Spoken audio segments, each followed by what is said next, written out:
One of the biggest mysteries that some Giants fans wanted to know about.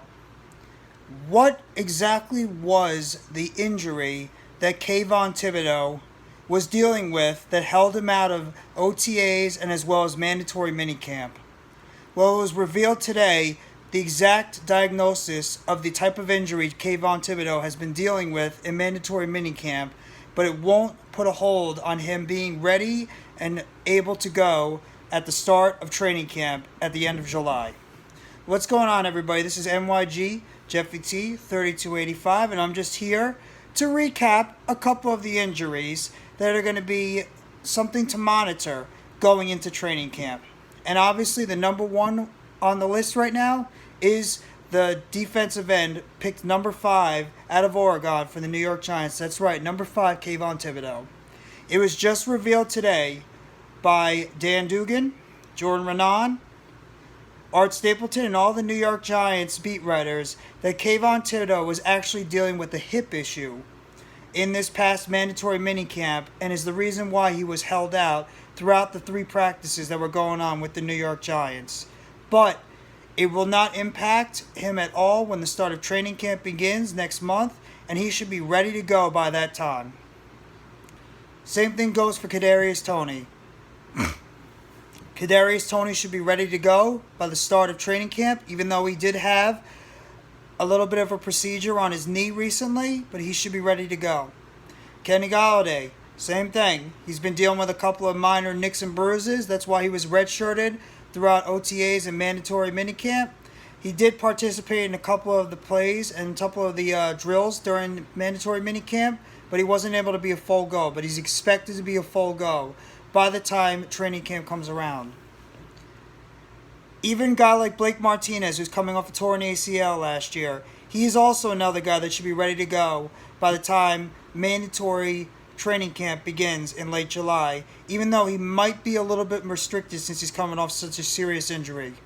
Sterling Shepard, coming off the torn Achilles late last year, not sure what his status is going to be, but it sounds like that he's at least going to be starting off the mandatory training camp and preseason on the PUP list. Which, if he's on the PUP list, which he's going to probably be placed on the PUP list, he will not be able to participate for the first 6 games of the NFL season if he remains on the PUP list before the beginning of the season. And I would say ditto goes for offensive guard Nick Gates, who's coming back from a severe leg fracture in week number 2 against the Washington Commanders, as well as Matt Peart, who's coming off a torn ACL. Both of them look most likely to be placed on the PUP list, and they should be missing the first 6 games of the regular season. If they're both, in fact, with this team going forward, which I expect at least Matt Peart to be part of the team, because I think he's just going to be put on the PUP list so he gets a little bit more time to rehab that injury. And then when he eventually is able to come back, they'll decide if they want to bring him back or just send him on to IR for the rest of the season. And I believe ditto for Nick Gates, even though he's got a longer road of recovery to coming back. As for Shepard, well, the GM and the head coach are both expecting him to be back and ready to go by the time training camp comes around, but coming off a torn Achilles at late last season, it's not out of the realm that Sterling Shepard starts the training camp and preseason on the PUP list, and he gets very, very limited action when practice begins. Some other little nicks and bruises that have been happening. Rodarius Williams coming off a torn ACL as well last year. He's probably going to be ready to go, but he might be a little bit slowed down. They might be easing him back. Darnay Holmes was dealing with a foot issue, but he should be ready to go when the time comes around. So all these players, Saquon Barkley coming back from a torn ACL, even though it is his second year and he didn't have any restrictions or anything, maybe they just try to watch his workload as he goes forward. But these are the little nicks and bruises that the New York Giants have been trying to make sure they don't over-exacerbate these players right now. Let them get healthier. Let them get healed. And as we go into next season, as we go into the season coming up, give these guys as much rest as they can and make sure that they're 100% ready to go when the season starts in September. So there's nothing that people should be worried about. There's nothing that everybody should be completely panicking about right now. I mean, the only guys you realistically have to think that are probably going to start at least training camp and preseason on the PUP list is going to probably be Sterling Shepard, Matt Peart, and Nick Gates, and that's if Pert and Nick Gates are even on the roster going into this season.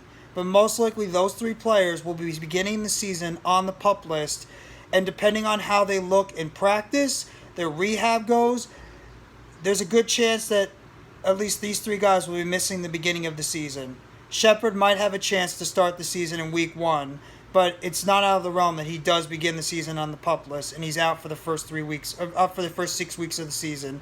Or they can maybe choose to IR him short term for the first 4 weeks of the season, and then he'll allow him to come back in week 5 when he's ready to go for the second quarter of the season. So that's just my little injury update right now. If you like the video, please hit the like button below. Subscribe if you haven't already to NYGJeffyT3285 for more breaking news updates and any type of chatter going around surrounding the New York Football Giants. Hit the bell for when the next video or short drops down, and leave your comments or opinions shared in the comments section below. And if you're worried about any of these New York Giants nagging injuries that happened during the OTAs and mandatory minicamp, and if you think they might carry over when training camp and preseason begins late next month, early August. Thank you very much. I hope you enjoy the rest of your Friday and into your weekend, and let's go New York Football Giants.